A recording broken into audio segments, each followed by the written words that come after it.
Rizwan Virk. Welcome back to NEOHUMAN podcast. This time, the 96th episode, sir. Well, thanks so much for having me on again. I enjoyed our conversation last time, so always fun to be back. Amazing, and congratulations on your new book, which we're going to talk a lot about and everything about and around it. The Simulated Multiverse. An MIT computer scientist explores parallel universes, the simulation hypothesis, quantum computing, and the Mandala Effect, which I believe is a continuation of your first book that we talked about the first time you were here, the simulation hypothesis, right? Yeah, that's right. It's sort of a sequel in a way, even though, it's not fiction, so it's not quite a sequel in the same way, that the Lord of the Rings might be. But I had wrapped up my first book, and I had given a talk at Google and in Mountain View, California, where the Googleplex headquarters is. And one of my old colleagues from MIT had just started working for Google, and he was visiting Mountain View. So we sat down and we were having coffee, and he said, I've been reading your book, and what you're talking about, this idea of a simulation, helps to explain this strange thing called a Mandela Effect. Have you heard of it? And I said, yeah, I've heard of it, but I had dismissed it as just kind of faulty memory on the part of a bunch of people. And so that actually led me down this rabbit hole of exploring, this idea of multiple timelines and doing a big what if scenario. And so the second book is saying, well, what if, these people who are reporting different memories aren't totally crazy? What does quantum physics have to say about this? What does computer science have to say about this? What does the simulation theory have to say about this? And so the new book is kind of a mix of these different themes and bringing them together into this new model. Yeah, very interesting thing about you is that you bring, it's kind of at least an attempt, I would say, to unify science and spirituality and religion into some kind of singular, comprehensive understanding of what is going on beyond this physical reality of experience that we are having based on the limitation of ourselves, not only biologically, but also ideologically. Would that be accurate to say? Yeah, I think that would be accurate to say. I mean, someone asked me once, well, why did you write this book? And my main, for my first book, for the simulation hypothesis, and part of my motivation was to try to bridge this ever increasing gap, between science and religion. And I feel like, the point of mystics is to try to understand the true nature of reality. And the point of science is to try to understand the true nature of reality. And the point of philosophy is to try to understand the nature of reality. But each is doing it with completely different tools, and they don't always talk to each other. And if you go back, 500 years to the time of Galileo and the church, you might say that the church had what academics like to call epistemological dominance. Right, monopoly. Right? This is the way we think about it. The only way we know how to do it is because God said, or it was in the Bible. Now we've shifted to the other extreme, right? We have this epistemological dominance of the scientific worldview, and that dismisses other points of view, whether it's shamanism or it's mystical view from the Eastern traditions or even the Western religions. And so I believe simulation theory gives us at least a framework where we can combine these different worldviews, but also understand them both as different aspects of the search for truth. And it's one of the few frameworks I've come across where I can talk about it with people that are PhDs in science and with technologists in Silicon Valley, but also with Buddhist monks and people that are, adherents to a particular religion as well. And so there are very few topics that you can kind of universally talk about, and it's a framework that lets us to do that. You might say it's an interactional or translational framework in a way, because it translates language of one into language that the other can understand and actually agree with. This scientific and academic orthodoxy that we're dealing with right now, would you say that science has turned into scientism and a lot of scientists have turned into priests, and basically the entire approach had turned into a religion and religious ideological kind of an approach rather than scientific curiosity that, science is never settled. It's perfectly part of the nature of science to challenge ideas and to have debate and conversation about it.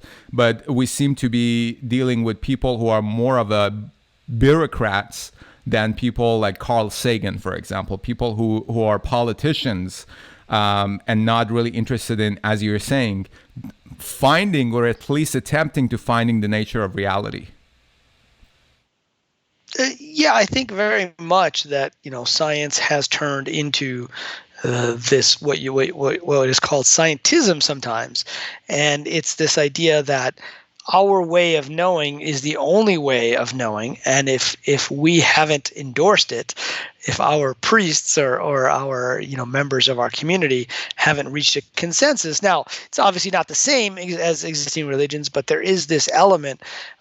Part of what I'm doing now is I'm actually studying the history of science and technology at ASU, working on a PhD, which I just started actually, and we're looking at the social construction of science. And there used to be a point of view, particularly for much of the 20th century, that scientists have access to the truth and nobody else has access to the truth.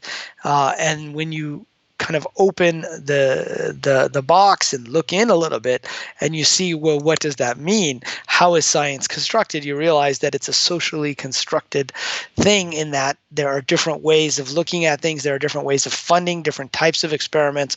And so which experiments get funded and which get taken seriously. And there's something called boundary work, where it's kind of pushing back on other areas of knowledge to say that's not science, therefore we're not going to take that seriously.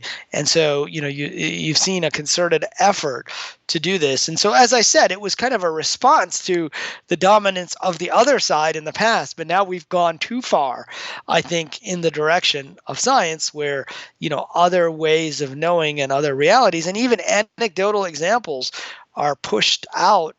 For example, people used to report seeing rocks fall from the sky, back, before the 1800s. But the scientists in Europe said, well, that's ridiculous because there are no rocks in the sky. Therefore, we're going to assume that you're lying or you're crazy or misinformed. And you see that same attitude, for example, with UFO reports, right, which are, very anecdotal. And only recently now we're starting to see people like Avi Loeb at Harvard, who was the previous head of the astronomy department, who are trying to create a real scientific effort to study.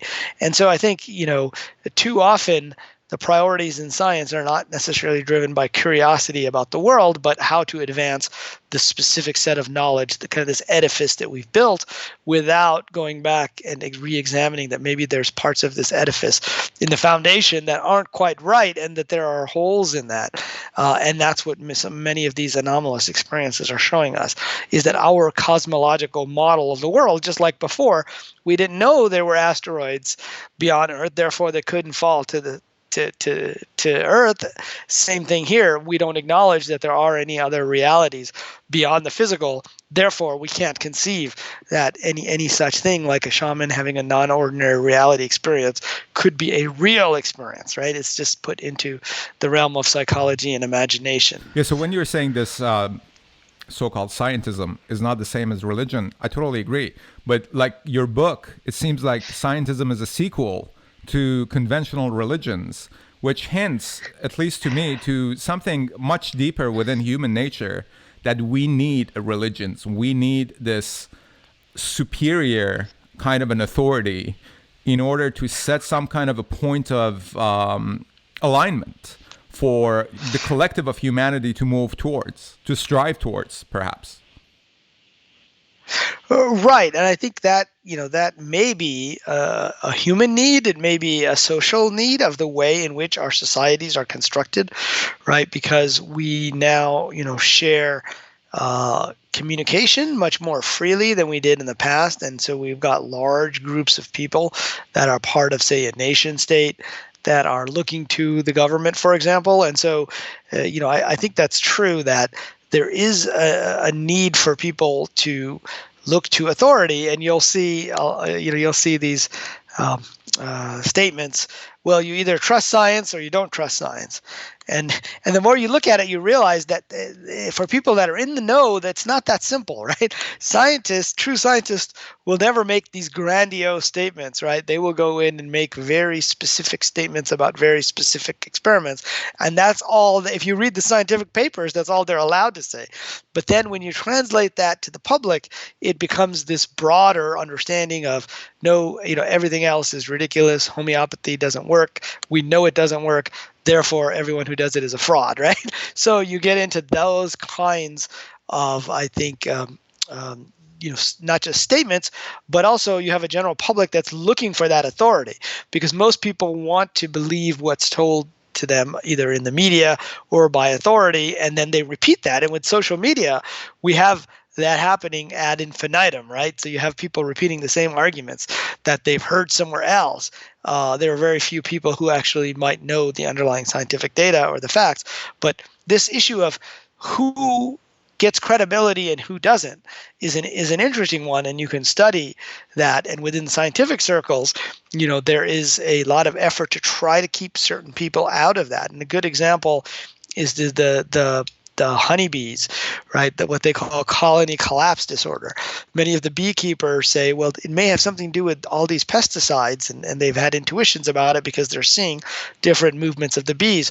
But the way that science has framed the issue of a particular pesticide is they will do an experiment on a single pesticide, and if it doesn't cause a problem above a certain threshold, that's considered safe. They're not necessarily testing a whole bunch of these different things together, and as such, they're trying to exclude the expertise of the beekeepers, for example, when in fact they should be recognizing that there is some expertise in here that comes from a different kind of experience that should have a credibility in the debate as well. So I definitely think that's there. Now, that's not to say that science can't continue to improve. I mentioned Avi Loeb and investigating UFOs. Like, that was an area that was considered, stigmatized. No one would do that at a respectable university for a while. And now it's starting to open up. And so you can see that even science evolves over time. Mind-body, connection with meditation, reducing stress, leading to health benefits. It's something that doctors 50 years ago would have said, yeah, do it if you like, but it's not going to help you, right? And most doctors still have that attitude, but there has been enough research now to suggest that doing yoga, doing meditation, these things do improve health, even if we don't always understand the exact mechanism why. How would you assess Google's perspective and approach within this context? Because Google and YouTube, their approach have been criticized, and quite justly, because they're ranking based on their own, preference and biases. They're in many cases changing search results in order to, direct people towards a certain kind of outcome. When you talk to them about this kind of thing and your book, how do they respond? What are they thinking? Because Google, I think, is even more important to talk about than a lot of governments, considering the amount of technological might and power that is under their control, and they don't have checks and balances that, let's say, the American system, for example, has embedded within it. Yeah, well, what I find is that, people at Google, and I just gave a talk there a few weeks ago, they're pretty open to this idea of the simulation hypothesis, and this idea that there's computation underlying the physical universe. And that's because they're coming at it from the point of view of computer science, being a software company. So I think from that perspective, they're very open-minded. Yet, if you look at my talk at Google, my first one, at the end, I was talking about the Matrix and a spoon being bent, and I showed them some pictures from a spoon bending party that had just taken place in Santa Clara, like the week before, and they all started like, "What is this guy doing? What he's showing us pictures of spoon bending? We know that's false. We know that doesn't happen, right?" Without examining their own beliefs of, well, why do they believe it's false? Because they heard it in the media. They heard that it was discredited long ago, right? Do they have any experience? Have any of them ever gone to a spoon bending party? Absolutely not. So you definitely have a lot of that. But I think what's happened is, in the same way, if we went back 50 years, there were primarily 3 networks with the news that was disseminated or broadcast, and you had to tune in at 6 or 11. And that was it. That was all you got, right? And then there were certain newspapers. And if you look at the history of that, you realize there was government priorities. There were social priorities, and there were priorities of the government that impacted the media. But because they became so pervasive, they were regulated in a certain way. And so only certain stories made it out. Now, what's happened with Facebook and Google in particular and YouTube is they've gotten so big that now you have the intersection of politics with technology, right? It's no longer just about, what does the technology say and the politics. And science is sort of informing, a lot of that, but also so are the priorities.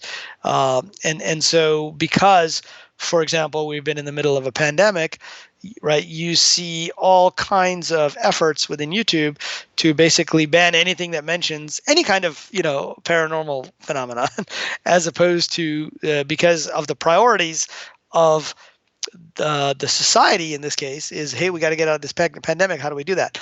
And so, not that I want to get too much into a debate on that. It's kind of far afield from my work, but I think you do get, priorities that are set both by society and in terms of what people are worried about, and political intervention that we may not even know about. So we may not even know about some of the discussions that have been going on to set priorities and to decide what is acceptable knowledge and what is not acceptable knowledge. And to me, that's where I find that bringing in this idea of the metaphor of a video game or an interactive video game, suddenly people who are hardcore atheists say, well, I can see that. Beings from outside the simulation would look to us as if they were supernatural because they'd have powers that we don't have, and they'd have the ability to control events, and just as programmers can or super users can within video games.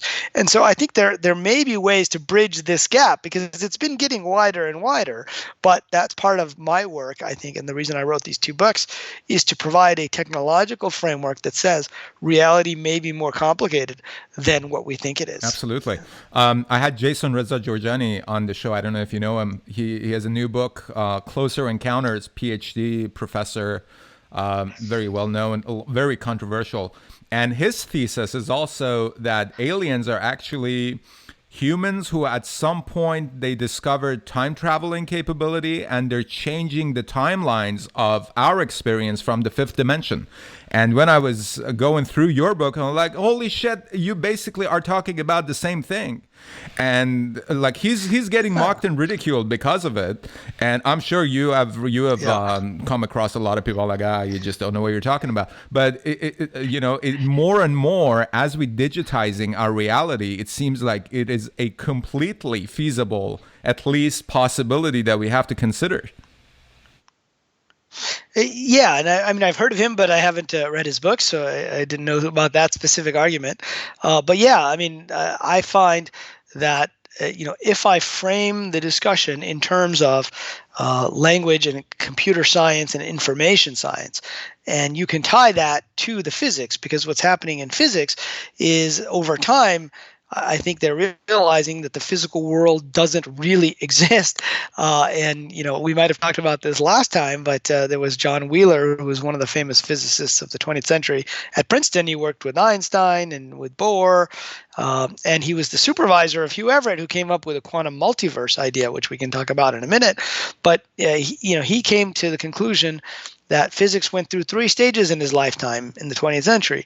It went from everything as a particle, right? This is the old view of the Greeks, that an atom is the smallest, physical object, and you just put them together, to everything as a field of probability, to the conclusion that he came to, the only thing that defines a particle is a series of yes-no questions, answers. And those are bits of information. I mean, that is exactly what a bit is. It's a 1 or a 0. And if you want to distinguish one particle from another, the only thing to distinguish it are these kind of bits of information. And so he came up with the phrase it from bit. So anything that seems like an it, like a physical object, like your microphone or my computer or this table, right, is actually composed of bits of information.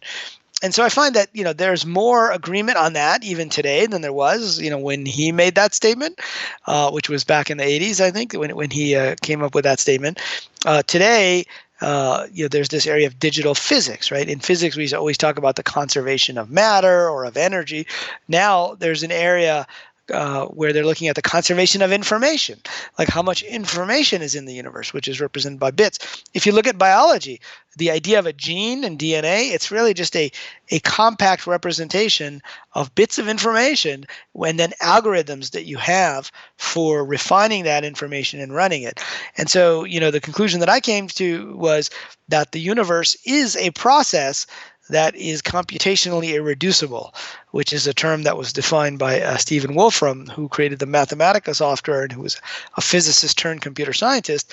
And what that meant was you couldn't just find out what's going to happen by solving a simple equation. You had to run the steps. So if you want to see what's going to happen in year 1000, you have to go run the simulation up to year 999, and then you have to run 365 days of it, or millions of steps in the simulation, and then you will see exactly what happens at that point in time. And so, I came to the conclusion that we may be living in this kind of a reality where time is being run forward and then it's being rewound and can be rerun again. Now, that makes no sense if you have a model of there's one timeline that goes from the past to the future, and there's one physical world. So my previous book, The Simulation Hypothesis, was telling us the physical world is not what we think it is. It is mostly based on information. This book is kind of about the fact that time is not what we think it is. What we think of the future and the past are not the same. And I talk about the delayed choice experiment, which was a thought experiment that John Wheeler, who I just mentioned, came up with, back in like the 60s. And it has to do with a double slit experiment and with Schrodinger's cat. And the whole idea is that the cat, we would think it's either alive or dead. But within this thought experiment, quantum mechanics says the cat is in superposition until we observe it and measure it, which means that it is both alive and dead. Now, that sounds ridiculous. And even Schrodinger came up with the example because he said that sounds ridiculous. It can't be both. But even Schrodinger back in the 40s realized that quantum mechanics was telling us something weird, that there are what he called multiple simultaneous histories, right? And the delayed choice experiment is a good way to think about this, because if you think of the cosmic version of it, we have, say, a quasar that is 1 billion light years away sending us light, and we have a gravitationally large object like a black hole or a galaxy in the middle, and the light can go to the left or to the right, and we can have telescopes here on Earth that can figure out, which way did the light go, because it'll just pick up the one that went left or the one that went right. Now, if that black hole is 1 million light years from us and the quasar is 1 billion light years from us, when does the decision about whether to go left or right, when is that decision made? It has to be made 1 million years ago, because for the light to get here, it would take it 1 million years. But what the delayed choice experiment is telling us is it's not until we measure the light here on Earth in the present that one of those those possible pasts is chosen. So this gets into just a strange idea about, what is the past? What does it mean for something to have happened, right? And again, it seems nonsensical unless you start to think about a graph of possibilities that shows all the different timelines, both going backwards and forward from the current point in time.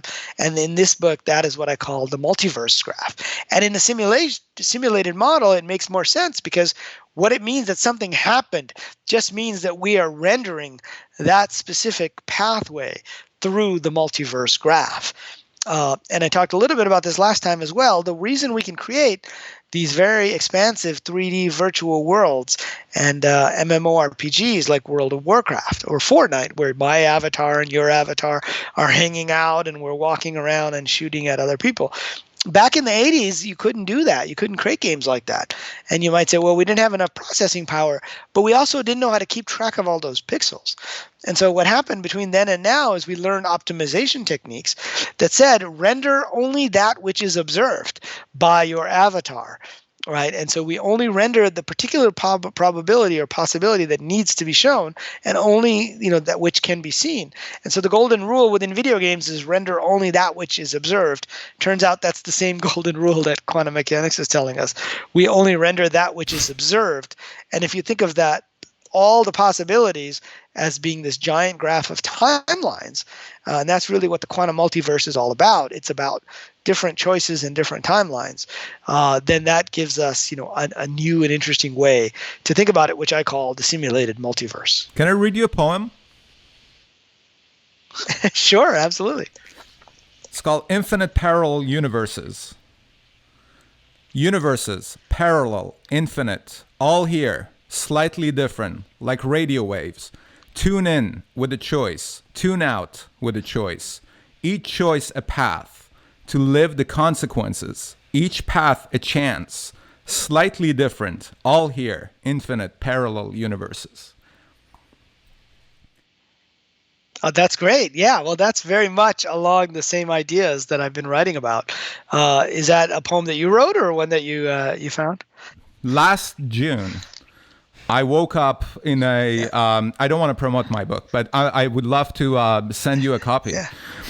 I woke up for like 3 weeks, and when I woke up, a poem came to my head, just like in an instant, and I wrote it, and it was gone. I had no other poem. Like I didn't think I was a poet or anything like that.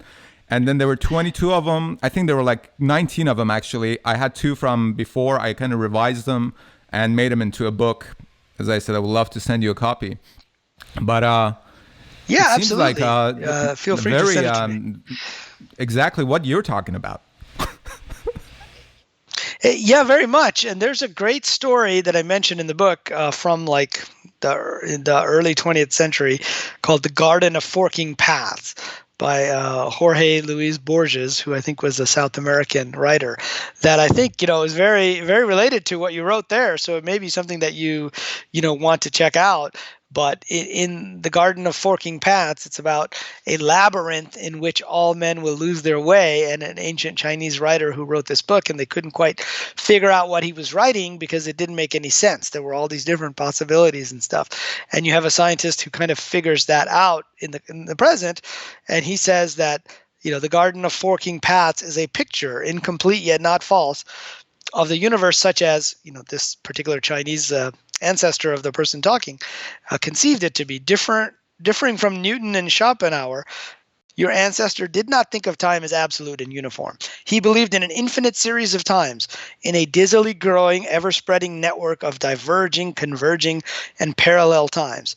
This web of time, the strands of which approach one another, bifurcate, intersect, or ignore each other through the centuries, embraces every possibility. And so I quote that, in the Simulated Multiverse. So yeah, I'd be happy to take a look. I think your poem is a great example of exactly that. Yeah, this really is a convergence of everything that humanity has been developing and figuring out and dreaming and imagining, which begs the question, are we digitizing the world, or are we just unveiling the world that is already digital at its core and at its nature? Because it seems like, sorry to jump when you were, we are building the metaverse now. And metaverse technically has the potential to simulate this reality, but man-made, for lack of a better term. Now, man is enhanced by technology, but it seems like the core of reality isn't that much of a difference from like what we've been building towards, each part being a sequel to the previous part, all building towards this ultimate discovery of the world that is digital.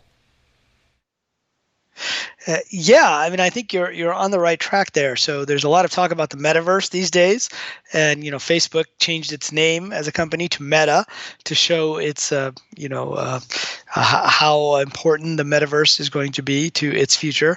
And so some people say, well, that's just to get away from all the negative press, the social media. But Zuckerberg has been interested in this idea of the metaverse, which comes from a 1992 science fiction novel called Snow Crash, by a cyberpunk type of novel by Neil Stephenson. And so, the metaverse is very much about building virtual worlds. And there are what I call the threads of the metaverse. And one of those threads is sort of mirroring the physical world in the digital world. And, how I got interested in simulation theory is actually along these lines. So back in 2016, I was visiting a startup that was doing virtual reality, and I put on the headset and I started to play ping pong. And it was so realistic in the responsiveness that for a moment I forgot that I was in virtual reality, and I tried to put the paddle down on the table, and I try to lean against the table, just like I might do at the end of an actual table tennis game. And of course, there, to paraphrase the Matrix, there is no table. So the controller fell to the floor, and I almost fell over. And that's when I started to realize that eventually our virtual reality will get so good that it'll be indistinguishable. And I call that point the simulation point. At the point where we can build something like the Matrix ourselves. And so I laid out the 10 stages of technology that we would have to get there. And it turns out these are very related to the metaverse, right? So the metaverse, as we're building it today, is in kind of the stages that we're at on the road to the simulation point. So enhanced AR and VR. Also, we are starting to discover augmented reality where we can place digital objects in the world around us.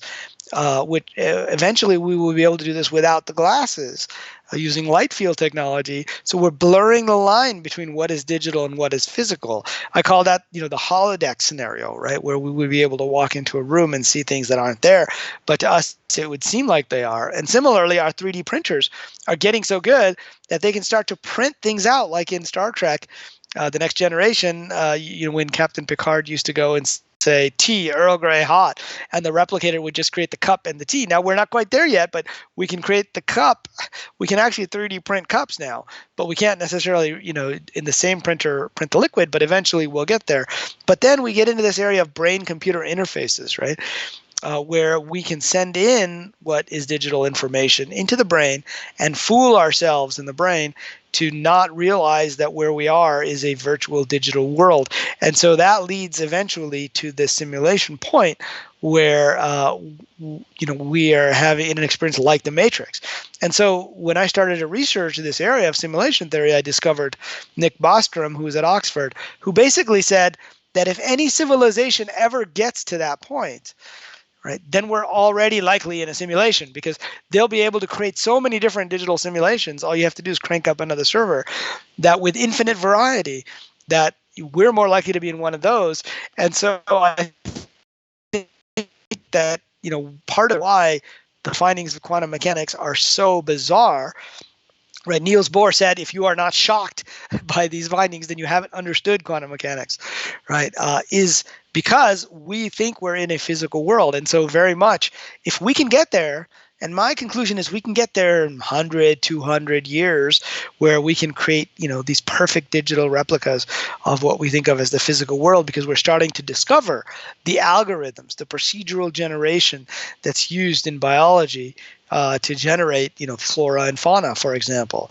There are all kinds of algorithms, fractal, et cetera, that are starting to be able to replicate that. There was a video game called No Man's Sky a few years ago, which had like 18 quintillion planets, and each one had its own unique set of flora and fauna and animals, because they could all be procedurally generated, which gets back to this idea that at its core, the universe may be more about information and optimizing the storage and transfer of that information than it is about physical objects, the way that we would think about them in common sense. So yeah, I think the metaverse is the stages which we would need to go through to get to that simulation point, and then we would discover that not only can we totally reproduce the world in digital form, the world already has this underlying structure of digital information, which means we might already be in somebody else's simulation. Some people are completely freaked out by Facebook's attempt to build a metaverse, because, and I think it's well funded, that Zuckerberg wants to play the role of God. Basically, he wants to be the creator of this world, that it can expand to, physical world and every aspect of our lives, basically. So it seems like centralization versus decentralization is something that philosophically we always have talked about, but now we have the technological tool to democratize that decentralization in order to build this kind of thing, which is another reason that I'm thinking maybe this whole thing, if there is a purpose for humanity, maybe the purpose is to figure out this digital nature of reality, and all of these steps seem like they totally make sense to get there. But beyond that, which I would love to hear your comments with respect to a form of governance that we need moving forward, dealing with this kind of a possibility that everybody will be able to basically create their own reality. At first in VR, but then in AR and a mixed reality, right? But also, how can we ever get to truly recognize and understand the nature of reality, which is quantum, while our experience is binary? Well, so there was a lot there that you mentioned, and so starting with the first part, and Zuckerberg and Facebook trying to dominate the metaverse, and I think that they're still operating on a slightly older imaginary, which is a term that's used in academia, social technical imaginary, for how science fiction might represent what could happen in the future. And when we talk about the metaverse, we're also talking about the imaginaries that we buy into, whether it's Snow Crash or Ready Player One, which came out a few years ago, where everyone put on the virtual reality headsets and they use that to go to school, they use that to go to work, for relationships, to explore the world, and became the most valuable company in the world. And I think Zuckerberg is operating off of that imaginary because he wants to be the company that controls all of that. But technology has a way of innovating and catching up, and sometimes surpassing the old imaginaries. If we go back to William Gibson's Neuromancer, where he defined the term cyberspace, right? It's the internet has evolved very differently from that, and even Snow Crash, the metaverse, has evolved differently from that. And so today we have a decentralization mechanism called the blockchain, right, which lets us have digital assets that are owned by individuals, that are not necessarily owned by just one company, and portability of those digital assets in between different places of the metaverse. And so I think one of the most interesting trends in the metaverse is, in fact, this idea that we will have portable digital identities, avatars that we can take into different virtual environments, but also that we can own objects and reuse them in different parts. And so I think that this emergence of blockchain and NFT and cryptocurrency is very interesting because it provides a counterpoint to the imaginary where one company is controlling everything. It lets individual content creators create things and then sell those things. And so it creates a whole economy. Now, what we have today, which we didn't have in the previous iterations of the metaverse, if you go back 10, 15 years to Second Life, was that most people in in our society were not used to being avatars. Of course, now most younger people today are used to being avatars in games and are used to playing with their friends in the same way that, in my case, when I was a kid, we'd go out to the park and play. Today, they'll, bring their avatars in and go into Fortnite or some other digital representation as a way to hang out with their friends. But the digital economy didn't really exist in this way. It was just in a specific company. And so you could create things and sell them for Linden dollars in Second Life. You could also have a job. And there were people who says, I need to be logged in at 11 p.m. because my job is a bartender. Yeah, countries opened up in a virtual bar. Countries opened up embassies in Second Life. I remember Nike opened up the store in Second Life. That's right. Yes. And so the idea was this was going to be the metaverse, but it was kind of built by one company, and the digital economy, what underpinnings weren't there and not enough people took it up. And even Second Life itself ended up introducing open sourced versions of it because, the power of the crowd is sometimes bigger than the power of specific company. But what we have today with blockchain and Bitcoin and Ether and all the other blockchains that are out there is we have a medium of exchange that is not controlled, by any central authority. And I think that is one of the reasons why, governments have been afraid of Bitcoin and have been afraid of cryptocurrency. But now, it's just kind of marched on to the point where it's big enough that it's hard for any one country, like even China in 2013, I started buying Bitcoin way back in the day. I used to go to the Bank of America and take out $100 and give the cash to this other guy who would literally with his phone send me one Bitcoin outside. But in 2013, China, did one of its many bans on Bitcoins. It's something that happens every few years now. And it caused a huge crash in the market. Now that just happened again, and it didn't cause such a huge crash in the market because enough people have bought into this idea of a decentralized medium of economic exchange. And so I think that's part of why I don't think just one company will end up controlling the metaverse. Now, there will be big players, of course, and Facebook wants to be one of those players. But usually, when the internet came about, Microsoft tried to crush Netscape, and they did. They did crush Netscape to become the on-ramp of the internet. But what happened? New companies like Google, Facebook, and others came to dominate that medium. That always happens with technology cycles. So it may not be Facebook and Zuckerberg that we're talking about 10 years from now in the metaverse. It may just end up being a whole new set of companies that are doing these kind of decentralized models of virtual ownership and exploring the metaverse. The second part of the question, if you remember, or you want me to repeat it, because I think that's something that. Yeah, why don't you repeat just it? How can we possibly ever go into understand, even recognize the true nature of reality, which is quantum, based on our binary experience of it? Yeah, that's a good question. Obviously, a big metaphysical question, right? I believe that a metaphor for the universe of the video game is the best way to understand it. And if you go back in history, the models and the metaphors that are used are approximations of what reality might be like. And in the religious traditions, right, in Buddhism, for example, the metaphor of the dream is used quite a bit. And in fact, the meaning of the word Buddha is to be awake, right? When somebody asked him, what are you? And he said, I am Buddha, meaning I am awake. Well, that implies that everybody else is asleep, right? And so the metaphor is a powerful one, and it's carried through for this idea that the world is Maya or illusion. But even to, aspects of Tibetan Buddhism, where they have practices of dream yoga, where you learn to wake up within a dream, what we would call lucid dreaming today, as a spiritual practice to try to understand the nature of reality, that it is all an illusion. And so that metaphor is very powerful. But another metaphor that was used back in the day, in the Vedas, for example, is this idea of a stage play or a game play, right? The Leela of the gods. The world is the Leela of the gods, and we're all playing roles. And, even Shakespeare 500 years ago used that metaphor when he said all the world's a stage and the men and women are merely players.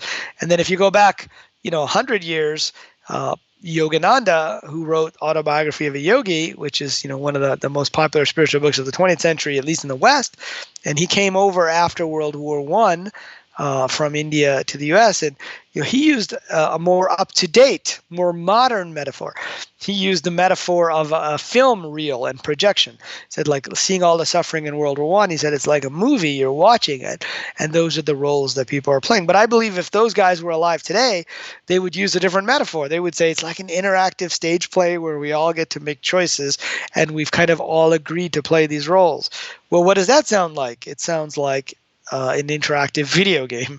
And so that's why I believe this metaphor helps us, because in a video game, we have this idea of the player and the avatar, right? And the avatar is represented digitally inside the computer. And you might ask the same question of the avatar that you're asking, which is, how can we possibly understand the true nature of reality when everything here is based on bits and digital and binaries, right? But if we then take this broader metaphor of where there's a player that's outside of that game that has a consciousness that can remember not just this particular run of the game, but also the purpose of the game and why they're playing it and what that consciousness is. Now, I can't tell you if that's a physical reality or just pure consciousness. Now we're into the really metaphysical, worlds of souls and what does it mean for it to be a soul. And, in Buddhism versus Hinduism, there's even disagreement about this. Like, they both kind of agree that you have these multiple lives. You come in, you play a role for a period of time. That life ends. You go back and you come back in. But in one of them, you have an indestructible soul that's going back and forth. In the other, in Buddhism, it's not quite so clear. You have what's called a bag of karma. And what is karma anyway? It's a set of information in the Eastern traditions, right? And that information gets stored somewhere, and it gets used in constructing the world and the experiences that you have the next time around. And you can view it as, I like to think of it as a cloud server, right, that contains all of the information. And as just in the same way that, if you and I are interacting, data is being stored up on the cloud. And so, while I can't answer that question with any certainty, I can say this is a metaphor that can maybe help us understand how we can understand, the nature of the world, even though we're dealing in these bits of information. Yeah, you definitely hinted at it beautifully. And it seems like this reemergence of psychedelics within the mainstream culture is perfectly timed, considering the context that we're dealing with right now.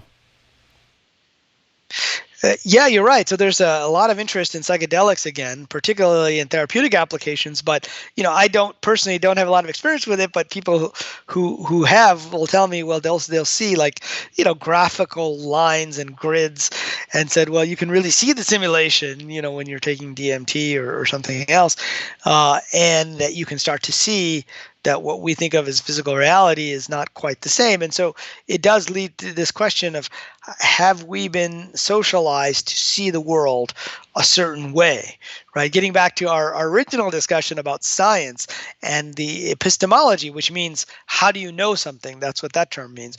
And say, this is the only way we know things. But do we then, crystallize this point of view over time when we're children?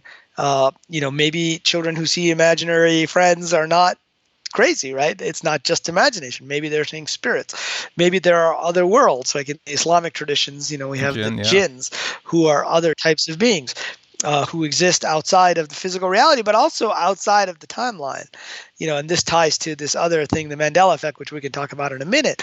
But I think what you're hinting at, it gets back to, I think, part of the interest in psychedelics now is to show that our ordinary state of consciousness is not the only state of consciousness, and that there may be systematic ways. Of course, shamans have known this for hundreds of years, if not thousands of years, and the mystical traditions have been telling this all along. There are ways to perceive these other worlds, but the interesting thing about psychedelics is it also is a boundary object, right? In that, in the same way that I talk about the simulation metaphor, it's something that scientific and technically minded people can understand. It's something that religious and mystically oriented people can understand. Psychedelics is something that scientists can understand because it's a physical substance, right? It's not completely outside of the model of reality that chemicals impact consciousness, right? And so it's something they can understand, but it's also something that, within, say, the South American shamans, it's known as the gateway to non-ordinary reality, right? And so it's also an interesting kind of boundary object. I mean, there was a Harvard ethnobotanist named Wade Davis, who explored looking at different substances, and he wrote a book which was turned into a movie back in the 80s called The Serpent and the Rainbow. And he went to Haiti to explore this idea, reports of zombies, right? And he was trying to figure out what are the compounds that these shamans or voodoo practitioners used to make somebody appear as if they're dead, and then when they brought them back to life, that they were a zombie that they could control, right? And so he found the substance that they were using, which was a very complicated substance, consisted of pufferfish and other things. But he found that the cultural sets of beliefs around zombies within Haiti, in particular, were just as an important part of this as the physical thing, which was a part of it as well. And so, I thought that was an interesting case study of different ways of knowing and thinking about things, and even, somebody who was studying, just the physical part realized that there is an element of how we construct our reality, which is based on beliefs, etc. And so, I find psychedelics an interesting boundary object that can be translated either way. And like, along with simulation theory, maybe one of those things, along with meditation and stress and yoga, that starts to open up science to this broader reality. Yeah, of very the world. Powerful tools, and I have a lot of experience with them of different kinds of variety. Right, so you can talk about it more than I could probably. But I tell you this, a lot of people, I think they're going into it with an expectation and a bias. So they're experiencing in order to proving their bias. And I think they're missing out a lot of the experience, because it's an incredibly powerful tool, but if you go with it with the idea that you know what enlightenment is and you just want to experience it, then you're just going to limit yourself, and you will have what they call bad trips. Because psychedelics, especially in higher dosage, doesn't care what you think and how you feel. It just show you what is. I often describe it as, essence is a water, form is a container. And what psychedelic does is it puts a crack in the container. Now, certain kind of psychedelics like Bufo, which is 5-MeO-DMT coming from this one toad out of 7,000 plus amphibian who generates this poison that you can, milk it and dry it and smoke it. That outright shatters the container. So there is no form. And, when people smoke that, they scream and they do things that they can't even remember it when they're in that state. And when they come back, the whole thing takes like an hour. You smoke it, you're gone completely somewhere else. And in an hour, you drive to pick up your kid from school and you're perfectly fine after that. So, this just reminds me of a quote by Gore Vidal that keeps coming up in these recent episodes, that we don't even know what our cage looks like because we've never seen it from the outside. Right. Yeah, no, it makes a lot of sense. And like I said, I don't have a lot of personal experience with it, but in my conversations with people, they've told me about some of the types of experiences and what they see. And it seems very consistent that the ultimate reality is very different than what we are perceiving, on a day-to-day basis. And there's an independent existence of some of these other entities, that are out there. So I think it could be a new way, like I said, to really bridge this gap between the materialist point of view and the mystical point of view. So let's talk about Mandala Effect. It's in the title of your book, and it's one of those things that it forms the reality that we are experiencing, but mostly people completely ignore it, that such a thing exists. So let's talk a little more about that.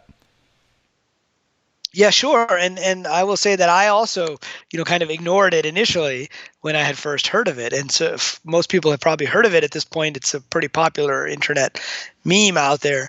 But the idea is that there's a subset of people who remember Nelson Mandela dying in prison in the 80s. And some of those people had very specific memories of watching his funeral, his wife Winnie giving the speech, and her taking over leadership of the political party. Now, the blogger who coined the term, the Mandela Effect, in 2010, a blogger named Fiona Broom, at that point, Mandela was still alive, right? So what were they remembering? That it couldn't have been his funeral, could it? And so she noticed that there were a whole bunch of other things that people were remembering differently, ranging from small things like Jiffy peanut butter. There's no such thing. There's only Jif. To lines in movies, such as, in The Empire Strikes Back. Many of us think Darth Vader said, "Luke, I am your father," but in fact, he said, "No, I am your father." Going to entire episodes of Star Trek that people swear they've seen multiple times, but don't actually exist, to whole movies. And so, this phenomenon has become interesting, and it's sort of an internet phenomenon in that before the internet was so widely used and we could share things so easily within social media or Reddit and other places, it would be hard to know if anybody else had the same experiences that you have. And so the conventional explanation is, well, that's just faulty memory.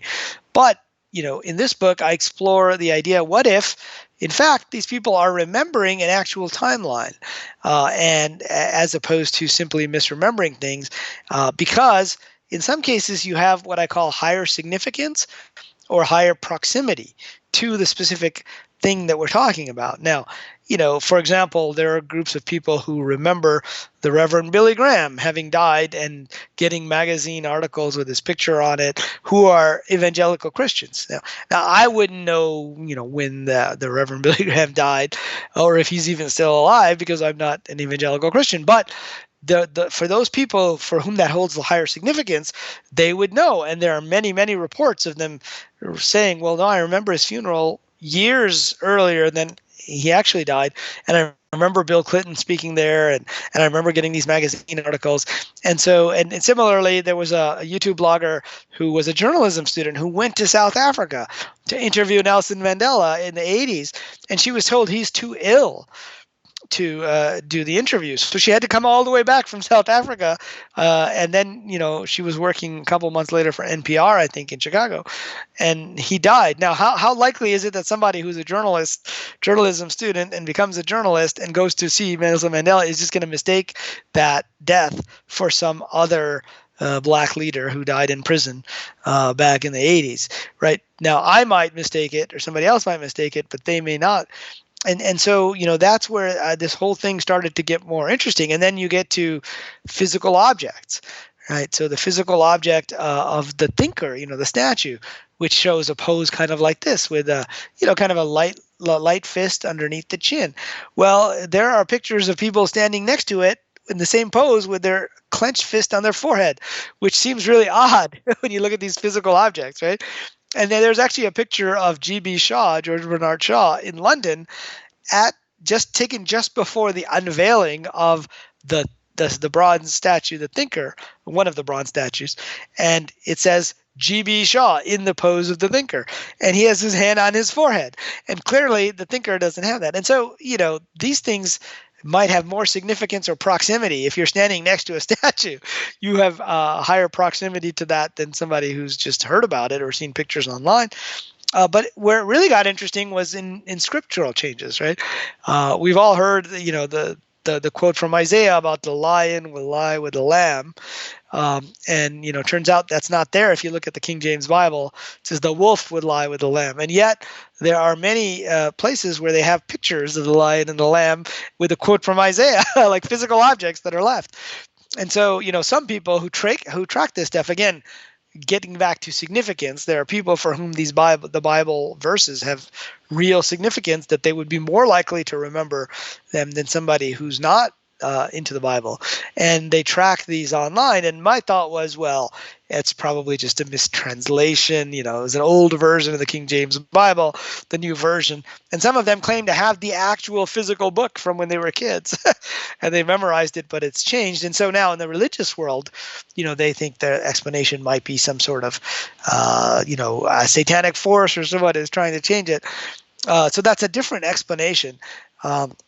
But I found this fascinating and said, well, what if, this was really happening? Could it be explained through quantum mechanics, through computer science, and through the metaphor of simulation theory, where we run things, multiple times? And turns out in the Islamic traditions, where there's something called a hafiz, who's somebody who memorizes the Quran word for word. And I remember thinking when I was a kid, why do they need to memorize the Quran word for word? We've got written books, and then now we have computers, so you don't really need to sit there and spend years memorizing this. And so there's this Sufi imam who's on record saying, well, one of the reasons why we do this is because supposedly there are beings outside of time, in this case jinn, who have the ability to go back and change variables in the past, and change things, but they can't change our memories, right? And so, all of this, and you don't have to believe in the Mandela Effect necessarily. In my book, I say, well, let's do a what if. Let's suppose that these people aren't crazy, they're not just misremembering, and see if we can explain it. And a lot of this reminded me of the science fiction writer Philip K. Dick. And he gave a speech in Metz, France in 1977, where he said, we are living in a computer-programmed reality, and the only clue we have is when some variable is changed, some alteration is made in our reality. Now, that quote has become kind of famous over the years, and so I interviewed his wife, Tessa, for my first book, just because I thought it was kind of a fun way to talk about simulation theory. And the Wachowskis, who created The Matrix, were inspired by the writings of Philip K. Dick. And, he explored several themes in his science fiction, one of which is, what does it mean to be human? But the second one of which is, what is reality? What is real and what isn't? And he explored that theme again and again in his books. And Tessa told me that he came to believe that there were other timelines and that he had memories of those timelines. And one of those memories is what resulted in his best received book while he was alive, The Man in the High Castle, which was about the German and the Japanese winning World War II. And he said he remembered that entire timeline moving forward. But then that timeline got rewound for some reason. And so, this is quite fascinating because he said at one point all of those memories came back to him. And in a process that he used a Greek word called anamnesis, which means sort of remembering, but literally it means a loss of forgetfulness. And you're remembering all these things that you used to know but that you have forgotten. And so what he was really talking about, I realized, was this idea that you could change variables and rerun things. And he said we would have the sense that we were reliving the same events. We were hearing the same words. We'd have a sense of deja vu. And such an impression is valid, and that is a clue that at some point in the past, some variable was changed, some alteration occurred, and an alternate reality branched off. Well, this reminded me a lot of the quantum multiverse explanation, that there are multiple universes with each quantum decision that's made. And so, that kind of tied together for me. And now what Philip K. Dick said, that's interesting because the Mandala Effect hadn't been defined at the time. But he also said, well, I remember an alternate present. He goes, all we would need to do is find a subgroup of people that have a memory of a different timeline. And so, that's what the Mandela Effect is. It's a group of people who remember different variables. And it's not just one alternate timeline. There are lots of Mandela effects. And so, I tried to come up with a framework, and actually the framework of quantum mechanics made sense because it provides for this thing I call the multiverse graph, which is the list of all possibilities, getting back to your poem as well, right? That what we think of as time is not what we think it is, right? This is about navigating through a particular set of nodes within this graph. And when we say this didn't happen or that didn't happen, this gets back to the idea of the life review and near-death experiences as well. So anyway, that's how I got into the Mandela Effect, and that's how it made its way into this book, The Simulated Multiverse. That was awesome. If this is not convincing people to go and get this book and read it, I don't know what else would. This is just so beautifully said and tie everything together. The book, once again, is called The Simulated Multiverse, and MIT computer scientists explored parallel universes, the simulation hypothesis, quantum computing, and the Mandala Effect. I tell you this, because I grew up in Iran and I went to school there. One of the reasons people attempted to memorize Quran was because if you could memorize Quran, you didn't have to go to military service, which was mandatory. Right. So there's a practical reason, right? Incentivized.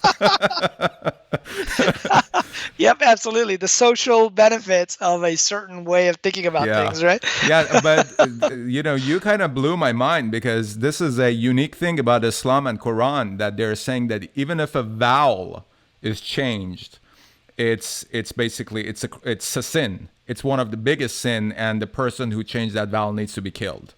So at first, it's very extreme. It's very extreme because this is actually a perfect bridge to where I want to go with how we kind of need to reinterpret a lot of these religious and philosophical principles for this time. It is extreme because this is the same approach of the desert people from 1400 years ago. Right? It's the same thing that they're doing in Afghanistan now, in Pakistan, and obviously it's not working in this world, but there are a lot of hints and clues within all of these things that we can put together in order to reinterpret and maybe upgrade these kind of perspective. Let me read you a question that Giulio Prisco, I believe you know him. I told him that I'm going to talk to you, and he asked me to ask you this question. That what should be done? Okay, great. What should be done to make new religions inspired by science, for example, based on simulation cosmology, as popular and energizing as traditional religions?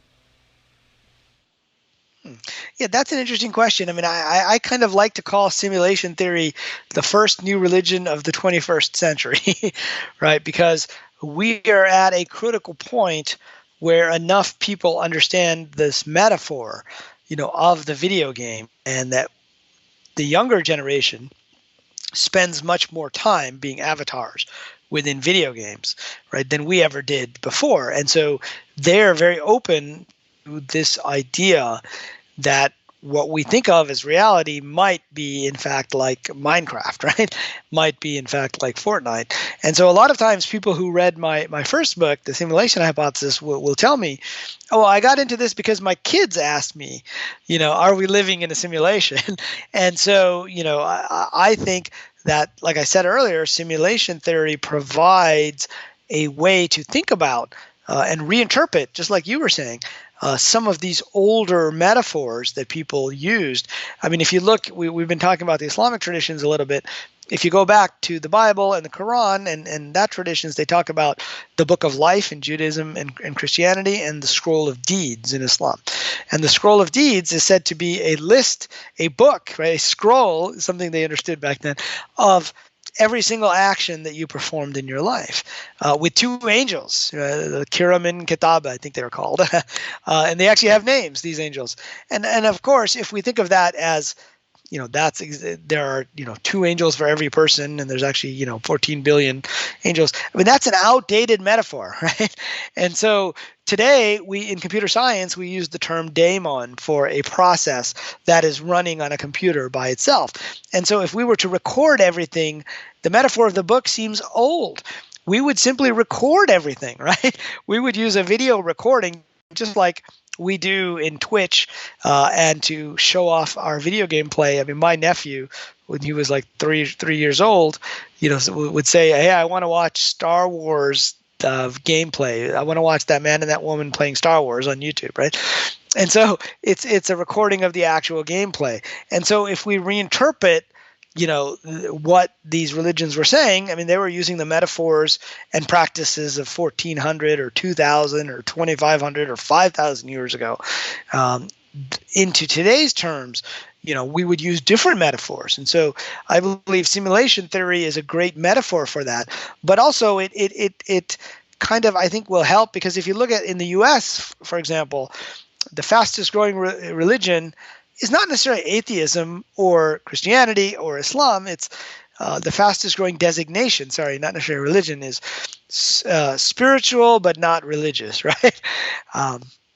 And so that means people who believe there is more, but who don't find the religious traditions of these religions to be palatable within the modern context.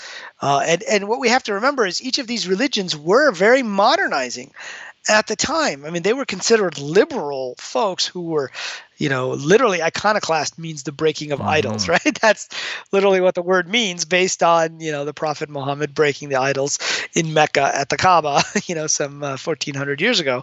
But the people who created these religions, and even, within Buddhism, there was a response to the caste system within Hinduism. And so, they were kind of upending the social order somewhat when they created these religions. And so I think, social simulation theory gives us a new way to do that.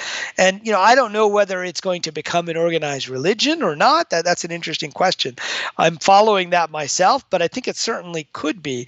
But I think it's even better to think of as a way into religion, into the spiritual but not religious ideas, right, for the millions and millions of youngsters today who will be, the leaders of tomorrow. So I think there is an opportunity to kind of broaden the definition. And I think young people today, there isn't such a huge, okay, this is science, this is religion. They haven't necessarily been indoctrinated into that in the same way. And so simulation theory gives us, I think, a way to bridge that gap, as I've said before. Yeah, beautiful. Yeah, this decentralized nature of it is very appealing to me, because my understanding of this concept of divine is that it's been hijacked by organized religions, and it really is decentralized, and we're having subjective experiences, and each of our understanding is a part of it.